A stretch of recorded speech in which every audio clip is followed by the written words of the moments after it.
Sandra, excusez. C'est notre co-animatrice, par exemple, partenaire, mais vous ne pouvez pas être là. Donc, c'est moi et Maud Émilie qui allons animer cette séance. Évidemment. Peut-on changer de diapositive?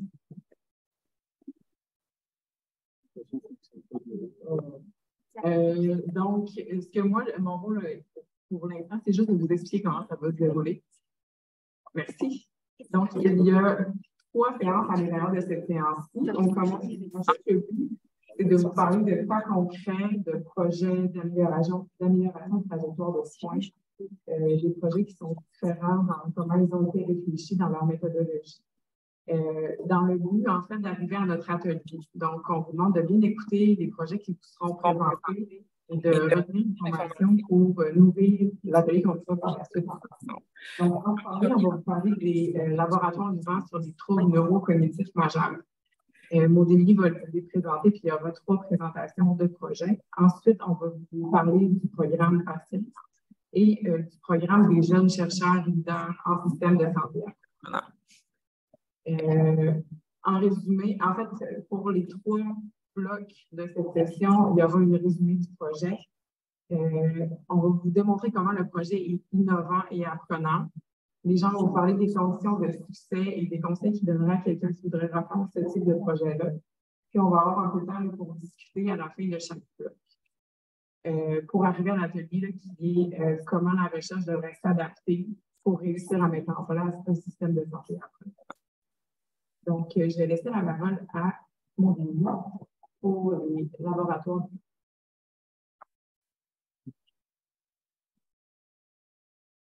Alors, bonjour, je suis Maud Émilie, je suis agente de liaison au laboratoire vivant pour les troubles neurocognitifs majeurs. Donc, je vais vous présenter mon rôle un petit peu plus tard, mais pour l'instant, je vais vous parler essentiellement de ce concept-là de laboratoire vivant qui est assez nouveau, surtout dans le cadre des laboratoires des troubles neurocognitifs majeurs.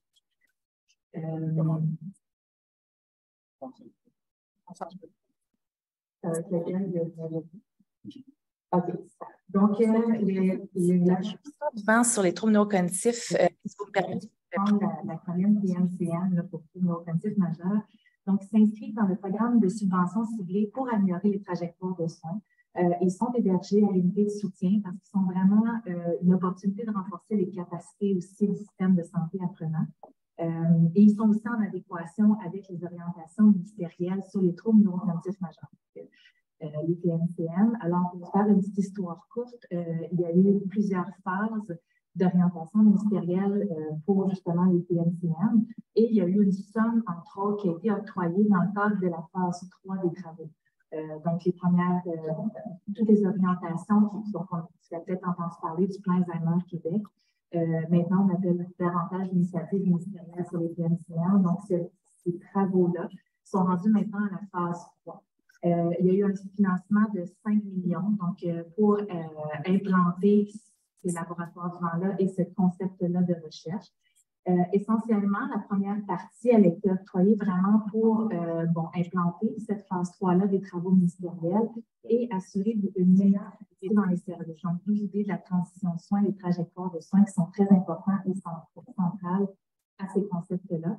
Donc, vraiment faciliter les transitions pour les personnes qui vivent avec un PNCM et leurs proches, leurs personnes proches. Ce qu'on veut, c'est vraiment implanter sur le terrain et multiplier les pistes de recherche. On veut mieux soutenir ces gens-là. Et on veut aussi consolider les compétences, les connaissances et les pratiques là, sur le terrain. La seconde somme, donc là, je passe rapidement un peu l'idée du programme de subvention parce qu'essentiellement, ce que je veux vous présenter, c'est qu'on est dans une idée de mobilisation des conséquences, donc des connaissances. Et mon rôle s'inscrit là-dedans, vous le verrez un peu plus tard. Donc, la structure de soutien de liaison pour les équipes de recherche et la diffusion des résultats. Donc, il y a vraiment une idée de mettre à profit là, les résultats qui vont ressortir de ces laboratoires vivants-là dans une stratégie de mise à l'échelle et aussi d'élargir ces concepts-là là, ailleurs au Québec. Donc, cette somme-là qui a été octroyée par le ministère, ce processus-là s'est fait avec l'unité de soutien et les fonds de recherche en santé du Québec. Les laboratoires vivants, je fais un topo assez global de ce que c'est le concept de laboratoire vivant. Donc, c'est une nouvelle approche à l'innovation. C'est très inclusif. On est maintenant beaucoup plus sur le terrain. C'est un concept de recherche dans lequel les utilisateurs ou les patients ou les usagers ne sont plus vraiment des objets d'investigation, mais ils font vraiment partie du processus d'innovation. Donc, ils sont vraiment des acteurs clés. L'approche de type laboratoire vivant, donc si je prends la définition en tant que telle, c'est vraiment une méthode de recherche ouverte, en innovation ouverte, qui va promouvoir le processus de co-création. Donc, on est vraiment dans une idée de collaboration aussi avec les usagers, les gens sur le terrain, on est dans des conditions réelles aussi. Donc, ce qui peut se différencier aussi de la recherche qu'on connaît un peu plus traditionnelle, plus structurée, plus encadrante. Là, on est vraiment dans une condition réelle de représentation de ce qui se passe aussi sur le terrain. Et ce qu'on veut aussi, en fait, c'est que les utilisateurs, la communauté, les citoyens puissent vraiment contribuer dans cet esprit-là de manière significative à trouver des solutions aux enjeux qui sont vécus là, sur le terrain. Donc, là, si je vous ramène un peu en entonnoir, on parle des laboratoires vivants, le concept, là, je parle plutôt de ceux maintenant qui sont sur les PMCM, donc ceux pour lesquels l'unité de soutien, en fait, qu'on fait présentement. Donc, l'objectif général, il y a eu 4 laboratoires vivants qui ont été financés dans le cadre de ce programme de subvention-là. Les 4 ayant des objectifs là, qui ont fait le conducteur en plus. Bien sûr, chacun a leurs objectifs précis, donc ils vont être présentés aujourd'hui par les équipes elles-mêmes. Mais l'objectif, on est vraiment dans l'amélioration de l'organisation des soins de santé, donc de faciliter les transitions. Donc, on s'inscrit vraiment dans le système de santé apprenant, comme je vous mentionnais. Et on veut aussi améliorer le parcours, le continuum de soins et services dès le repérage de la personne qui va avoir un diagnostic de PMCM, puis leur proche aidant. On veut également, bien sûr, à travers ça, il faut outiller les professionnels, il faut outiller les gens qui sont dans le réseau de la santé, donc les gestionnaires, les décideurs, les groupes communautaires, donc tous ceux qui gravitent ici autour de ces personnes-là pour implanter des nouvelles pratiques. Donc, toujours au bénéfice des usagers également. Maintenant,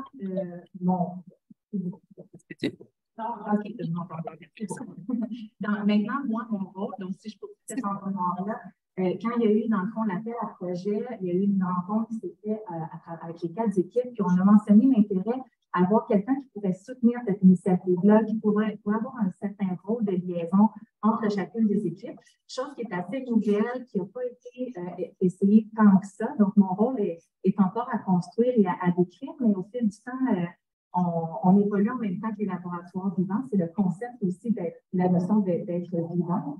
Donc, moi, ce que je fais, c'est que j'assure un rôle de liaison entre les 4 laboratoires. Donc, on peut discuter ensemble d'enjeux. Je peux leur partager de l'information. On peut être vraiment dans une idée de co-construction, justement. Je contribue également à la mobilisation des compétences. Vraiment des conséquences, des connaissances. Donc, à travers toutes les connaissances qui vont être produites par les laboratoires vivants. Donc, d'être capable de documenter ça avec eux, de faire de la publication scientifique, donc vraiment de garder des traces de tout ça. Puis, bien sûr, on veut contribuer à l'appréciation de l'évolution de ces laboratoires vivants-là, parce que ce concept-là voudrait qu'on pourrait le reproduire à plus grande échelle.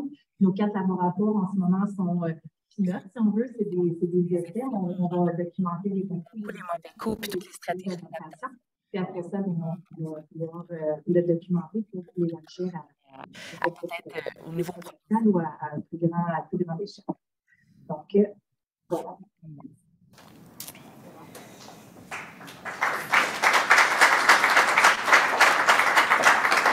Donc, les présentations, on va faire les 3 présentations, puis après une courte période de questions. Donc, j'inviterai Isabelle et Sonia à peut-être juste s'approcher pour qu'on ait fait rapidement. On commence avec la vidéo de aujourd'hui. Parce qu'il y a des défis technologiques, on l'essaie. Bonjour, mon nom est Patrick Archambault, je suis professeur au département de médecine familiale et médecine d'urgence de l'Université Laval et je vais vous présenter les leçons apprises du laboratoire vivant Constellation. Le contexte de notre laboratoire vivant s'inscrit dans une collaboration entre l'INES, le CIS Chaudière-Appalaches et notre équipe de recherche pour co-créer un prototype de programme d'amélioration continue de la qualité Compa+. Compa+ pour collectif pour les meilleures pratiques et l'amélioration des soins et services de proximité au contexte des transitions de soins de personnes vivant avec un trouble neurocognitif majeur.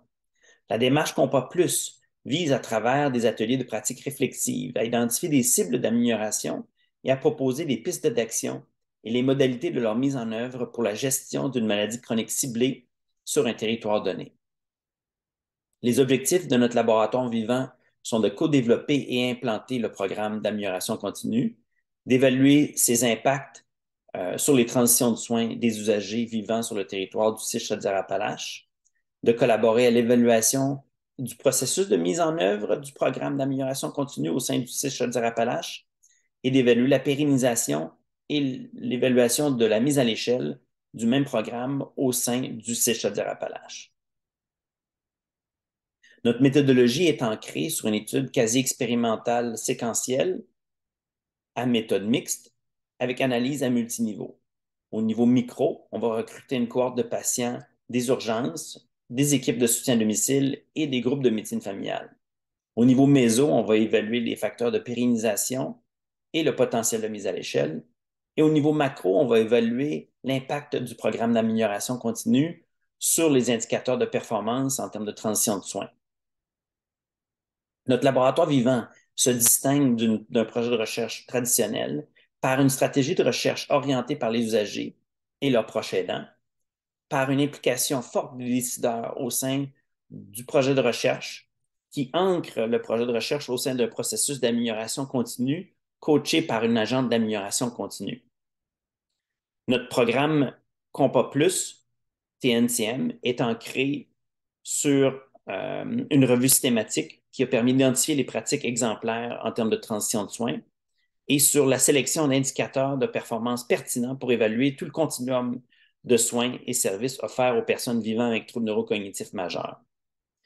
On va suivre une cohorte longitudinale d'usagers vivant avec un trouble neurocognitif et leurs proches aidants pendant 15 mois pour mesurer des PROM, des PREM et des CREM, soit des Patient Reported Outcome Measures, des Patient Reported Experience Measures et des Clinician Reported Experience Measures. La co-création et le déploiement de nos ateliers de pratique réflexive se fera dans 3 GMF du CIS Chaudière-Appalaches et on va évaluer la pérennisation avec le NHS Sustainability Model et la mise à l'échelle avec le ISAC 3.0, qui est le Innovation Scalability Self-Administered Questionnaire.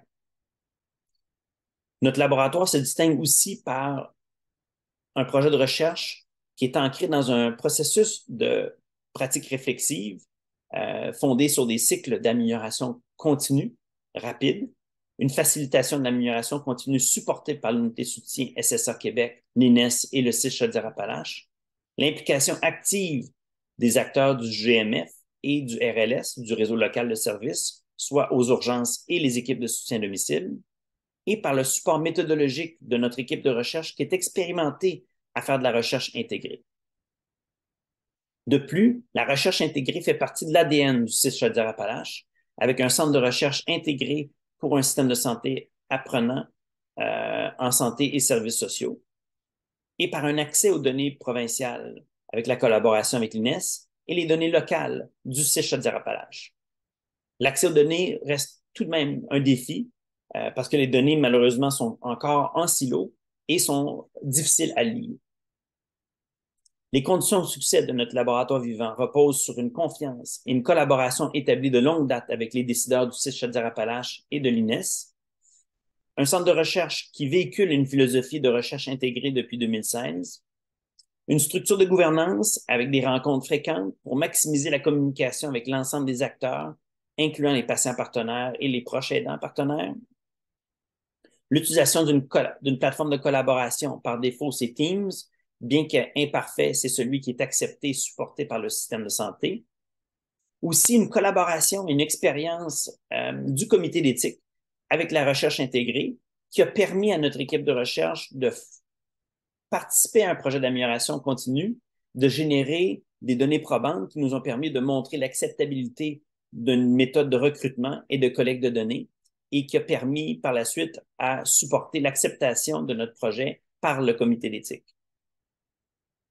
On peut aussi compter sur une équipe de professionnels de recherche et d'étudiants gradués très motivés et beaucoup de persévérance et de travail d'équipe qui ont permis de voir notre laboratoire vivant naître et supporter les transitions de soins des personnes vivant avec des troubles neurocognitifs majeurs.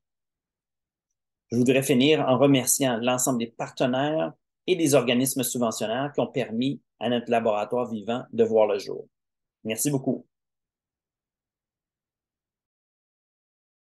Bonjour tout le monde. Il est un plaisir aujourd'hui de venir présenter une recherche un laboratoire visant sur les transitions pour les personnes vivant avec un PMCM. Donc, le projet est porté par le professeur Isabelle Vedel de l'Université McGill et le professeur Expéditionné de l'Université de Sherbrooke. Je me présente, je m'appelle Isabelle Dufault, je suis infirmière de formation, chercheuse doctorale à l'Université McGill et également co-chercheur sur le projet.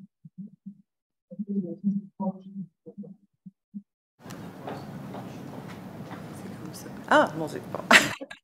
Donc, là, le jour, en fait, dans le cadre du plan Gamma et Québec, comme mentionné.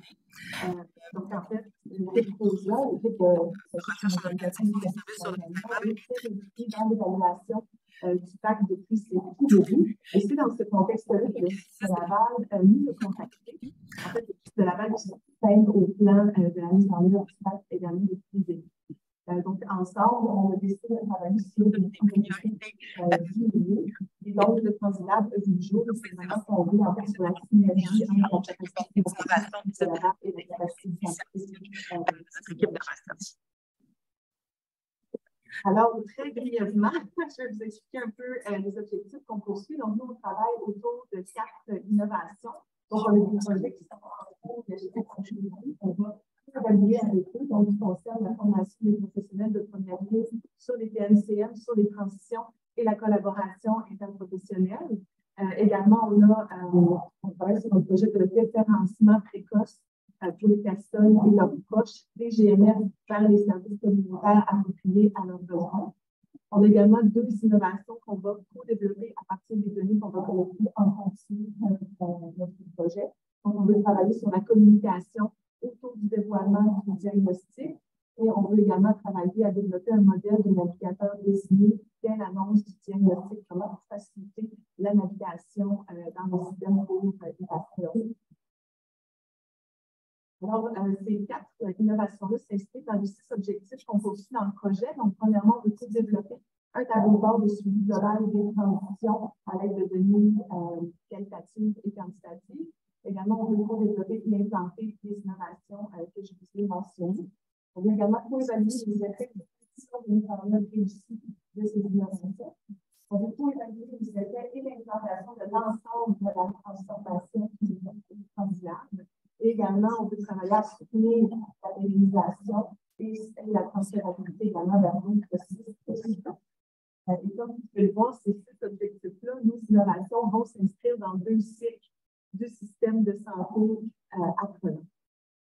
Et donc, vraiment, par des actions structurantes, le candidat va aider à améliorer donc, les processus de soins pour les personnes et leurs proches, mais va également aider à stimuler le travail des professionnels de première ligne.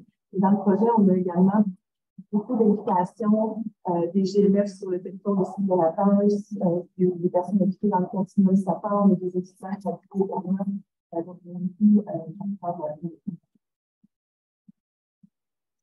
Donc, alors, comme M. Chambaud l'a très bien mentionné, donc je pense qu'on a des méthodes de recherche qui se distinguent grandement des méthodes traditionnelles auxquelles on est un peu plus habitué. Je vais vous mentionner quelques caractéristiques, je pense, qui ressortent de notre candidat. Donc, on veut vraiment développer la capacité réflexive des organisations à apprendre de leurs pratiques. Et ça se traduit notamment dans les programmes de formation où on veut vraiment soutenir les professionnels dans cet exercice-là.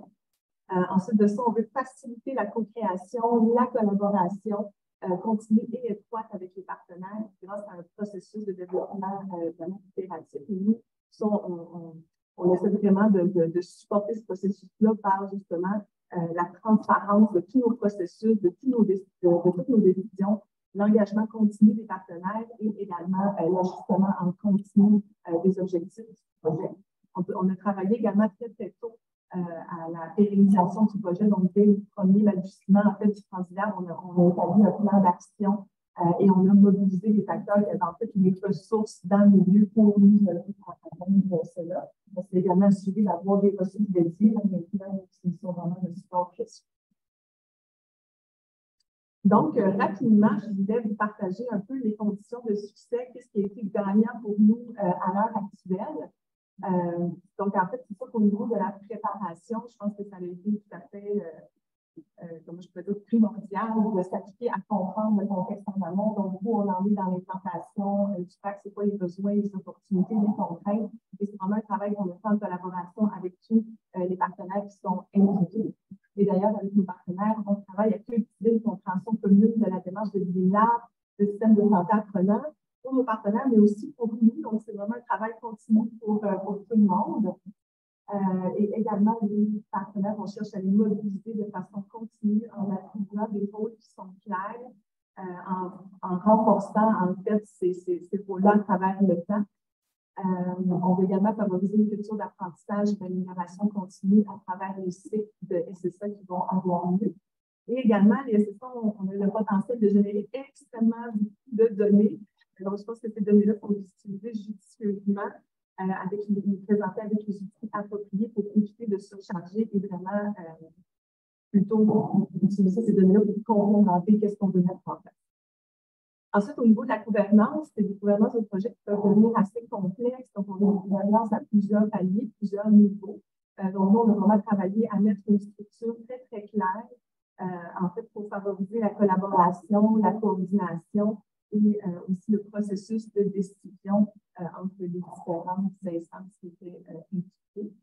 Et qu'est-ce qui a été particulièrement utile pour nous, je pense qu'au niveau de la mise en œuvre, c'est qu'on utilisait un mélange d'innovations qui était prête à être implantée et aussi des innovations à co-développer. Donc, ça a été une force dans le projet parce que ça nous a permis très tôt d'amorcer le mouvement réflexif donc dans le cadre du projet. Également au niveau de la transférabilité, donc très tôt, on a établi un plan d'action qui était très... en fait, on a établi un plan d'action avec des objectifs à chaque année. Les très tôt, on est allé mobiliser d'autres processus qui pouvaient être intéressés et on les a mis dans la boucle pour pouvoir éventuellement aider à la transférabilité des travaux selon le niveau de succès. Et donc, tout ça, c'est vraiment en rafale, un projet qui est très complexe et quelques conditions aussi de succès que je voulais vous partager. Mais je pense que dans le cadre d'un travail collaboratif aussi immense, je terminerai en disant que nous, ce qu'on fait également continu, c'est qu'on cultive notre flexibilité. On va aussi cultiver notre curiosité intellectuelle parce que dans le SSA, les choses bougent vite. Donc, il faut vraiment être capable de mettre, je pense, en action des mécanismes qui nous permettent de réagir rapidement à tout ça. Donc, merci.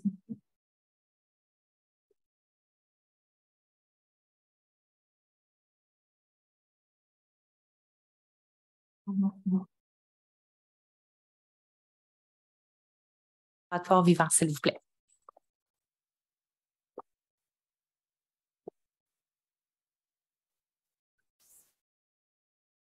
Alors, bonjour.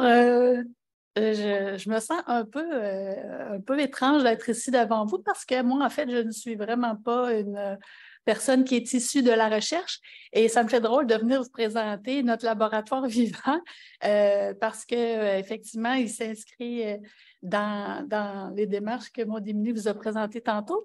Puis moi, je voulais juste souligner que tes lapsus par rapport aux conséquences, c'est pas anodin. Tu sais, on est beaucoup dans la gestion continuelle de ça. Donc, je vais y aller avec la présentation. Je vais me permettre peut-être aussi d'accélérer et ou d'improviser parce que mes collègues avant moi ont été quand même très éloquents. Alors, nous, le laboratoire vivant sur lequel on travaille, c'est l'un des 4. C'est favoriser la collaboration entre les services gériatriques ambulatoires spécialisés pour une meilleure complémentarité et continuité dans la trajectoire des personnes vivant avec un trouble neurocognitif majeur et leurs proches. Donc, Le CIS de la Montérégie-Ouest, en fait, est à implanter un service ambulatoire spécialisé en gériatrie et ce sont les gens à la gouvernance de l'époque qui ont interpellé l'agent de planification de programme et de recherche pour solliciter la participation au projet des Living Labs et on s'est joint à eux. Donc, le but de ce programme-là, évidemment, c'est d'offrir une expertise aux équipes de première ligne qui ont besoin de soutien là, pour la précision diagnostique, le traitement ou encore l'évaluation de son efficacité. Avec donc, la clinique a un mandat de consultation, d'évaluation spécialisée et de recommandation. C'est un programme qui est en cours d'implantation et la problématique, évidemment, c'est que des difficultés de collaboration entre les intervenants, les pratiques collaboratives interdisciplinaires, vous connaissez un peu toutes les manières avec lesquelles le réseau fonctionne, mais ça l'occasionne des doublements d'évaluation, la réplication des temps d'attente également, puis il y a un manque de coordination là, dans le continuum de soins et services et les proches nous évoquent un manque d'accompagnement dans ça. Donc, dans ce qui est vivant dans notre laboratoire, c'est évidemment que la consultation des proches nous a amené à, dès le départ, recadrer notre approche et en changer le titre. Alors, selon la contribution que les proches ont amenée à notre Living Lab, eh bien, on a adapté les perspectives et notre projet s'appelle maintenant Tissage et c'est pour la trajectoire inclusive de soins, services et aide en gériatrie ensemble vers des solutions. Donc, le but, c'est de co-développer, implanter et évaluer un programme qui est capable d'améliorer les pratiques au sein des services ambulatoires spécialisés en gériatrie, les collaborations entre les intervenants, les différents partenaires cliniques et communautaires pour soutenir les usagers et leurs proches, puis les aider à cheminer entre les équipes les transitions de soins pour améliorer évidemment leur qualité de santé et leur bien-être. Je vous ai fait un petit schéma rapide. Ce n'est pas exactement la trajectoire, mais c'est des éléments sur lesquels on travaille. Donc, évidemment, il y a des référents qui vont soumettre les patients qui les consultent pour une spécialisation de leur diagnostic au service ambulatoire en deuxième ligne. L'équipe interdisciplinaire va toute faire son évaluation, va également faire l'ensemble du processus là, qui leur incombe, puis ils vont émettre des évaluations, des bilans, des recommandations qui retournent d'un côté à la première ligne pour être mises en œuvre auprès des médecins de famille et il y a également une rencontre avec la famille et le proche pour l'annonce du diagnostic, les recommandations, tout ça. La grande question, c'est une fois qu'on retourne en première ligne pour la mise en œuvre des recommandations, ben, qu'est-ce qui se passe? Comment on procède? Comment on collabore? Comment on communique? Qu'est-ce qui permet de soutenir les proches tout au long du parcours? Donc, je vais vous faire grâce là, de la méthodologie. On va arriver à ce qu'on répond régulièrement comme question aux gens qu'on rencontre à chaque début de rencontre qu'on souhaite faire, c'est que le laboratoire vivant, ce qu'il fait, entre autres, c'est le croisement des perspectives. D'un côté, la recherche nous donne, ou la science nous a fait la démonstration de plein de données probantes, de pratiques prometteuses, d'éléments à implanter qui ont fait leurs preuves ailleurs, qu'on cherche à mettre à l'échelle dans des contextes plus spécifiques. De l'autre côté, on a le soutien là, que les équipes ont besoin de savoir pour, entre autres, toutes les interventions des unités SSA là, pour les pratiques d'amélioration continue, s'approprier les éléments. Puis croiser les perspectives, c'est également prendre en compte donc le point de vue, l'évaluation, l'analyse des usagers d'un côté, mais ceux des médecins de l'autre, également ceux du service à domicile. Puis dans notre laboratoire vivant, la particularité est également de trouver la manière avec laquelle on va intégrer dans des processus de fonctionnement en partenariat. Oui, l'usager sont proches, mais également les organismes communautaires. Et d'entrée de jeu, ce n'est pas n'importe qui quand même. On parle des sociétés Alzheimer et des ESSAD ou encore des centres d'action bénévole qui ont une expertise au niveau des interventions auprès des usagers. Mais leur fonctionnement n'est pas nécessairement connu et apprécié, et pas apprécié dans le sens de la qualité, mais connu et jugés de confiance, disons ça comme ça, par les processus cliniques. Ce sont des silos pour lesquels il n'y a pas nécessairement de passerelle. Donc, dans notre laboratoire vivant, toutes les perspectives vont amener à croiser des éléments qui, en soi, deviennent peut-être chacun plusieurs projets de recherche. Les proches nous ont évoqué le désir d'être accompagnés pas à pas, ce que correspond, en tout cas, Transilab travaille aussi là-dessus.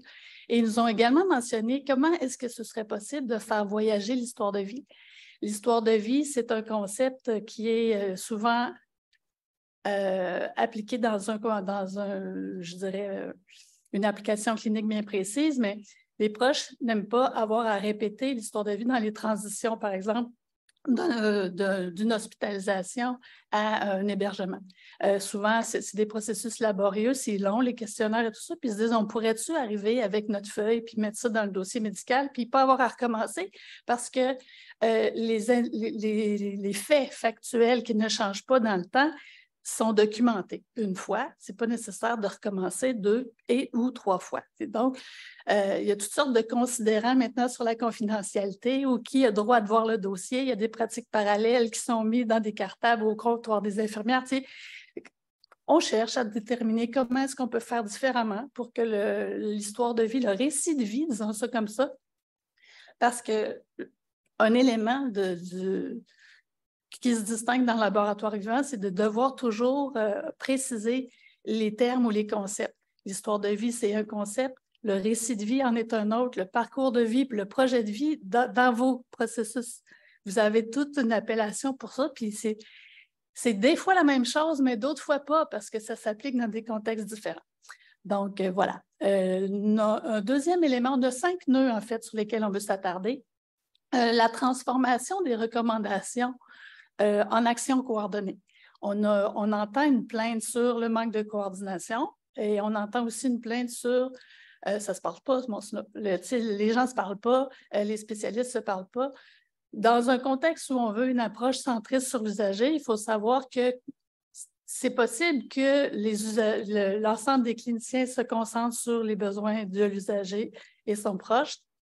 À l'inverse, une fois que tout le monde a transmis ses recommandations, c'est toujours quand même bien l'usager et son proche qui se retournent pour actualiser toutes ces recommandations-là. Puis, c'est un nœud sur lequel il faut qu'on s'attarde. On veut s'attarder aussi à matérialiser tôt les demandes de services parce qu'une fois que les évaluations OMC sont faites, ben, ce n'est pas nécessaire quand on redescend au stade de devoir recommencer. L'idée, c'est de trouver par quelle manière on pourrait réussir à éviter le dédoublement des évaluations puis le dédoublement des retours en liste d'attente. Quand on a entendu une fois, on peut s'attendre à ce que ça débloque à certains moments. Assumer les références, évidemment, le Dr Vedel en a parlé, on réfère aux communautaires, on réfère aux ESAD, on réfère à d'autres types de professionnels. Ben, il me reste 1 minute, c'est bien parfait. Donc, il faut être en mesure de permettre à ce que les gens, les institutions ou les organismes vers qui on réfère, s'assurer que les services peuvent être assumés. Donc, la co-construction, ce que ça l'amène, c'est beaucoup d'incertitudes. Dans le fond, on nous avait demandé de vous dire à quoi vous préparez si vous vouliez faire un Living Lab. C'est de la gestion continuelle d'incertitudes. Je compare ça à un échafaudage, puisque chaque contributeur au projet amène sa perspective, sa vision, son analyse. Ben, il faut échafauder notre compréhension de l'image d'ensemble, de la vision commune, puis de la création de sens pour laquelle on travaille. Puis il faut continuellement stabiliser ce qu'on a mis en dessous parce que c'est ça se définit toujours mieux, on focalise toujours davantage, mais c'est quelque chose auquel vous devez être prêt, gérer l'incertitude. Et puis, il y a aussi également, dans les particularités des contextes, tout ce qui change au niveau de la gouvernance, au niveau des parties prenantes, au niveau des personnes dépendantes, ce qu'on considère souvent. Les gens sont impliqués au début, changent de fonction, on recommence avec une nouvelle personne.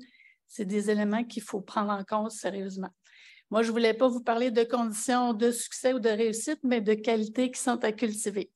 Il faut être bien préparé. Le docteur Vedel l'a dit tantôt, au niveau de la communication, il faut être bien préparé au niveau de la stratégie du transfert de connaissances, parce que ça aussi, il faut s'atteler de bonne heure pour savoir comment on va s'y prendre pour que tout le monde puisse faire sien les concepts et les recommandations auxquelles on est parvenu. Ça prend beaucoup, beaucoup d'humilité, ça prend beaucoup de tolérance, ça prend de l'ouverture, une patience inouïe parce que le temps est un temps long. Ce n'est pas parce qu'il y a des échéanciers que nécessairement les choses avancent au rythme où on le voudrait. Ça prend beaucoup de flexibilité. Il faut être capable de faire de la médiation d'intérêt, de la médiation aussi, pas nécessairement de conflit, mais les parties prenantes sont divergentes, puis c'est parce qu'ils sont issus de toutes sortes de milieux, puis ils sont issus aussi de toutes sortes de niveaux de préparation. Là, tantôt, il y a quelqu'un qui a utilisé le mot prétitude. Là, ben, ça aussi, la prétitude est vraiment inégale pour chacun, puis ça prend un certain temps aussi. Il faut développer une pensée créative. Le monde scientifique est souvent dans des méthodologies, dans des procédures, dans des choses à observer. Dans un living lab, il faut éclater ça. Donc, être ouvert à la pensée créative, puis aussi être ouvert à considérer réellement ce qui peut être contributif dans une idée qui nous apparaît loufoque. Oui, j'ai terminé. Il me reste donc votre capacité d'adaptation. Hein? Le leadership et puis évidemment être déterminé à se rendre jusqu'au bout avec la rigueur qu'on se connaît, mais il faut réagir souvent à plusieurs situations. Fait que voilà.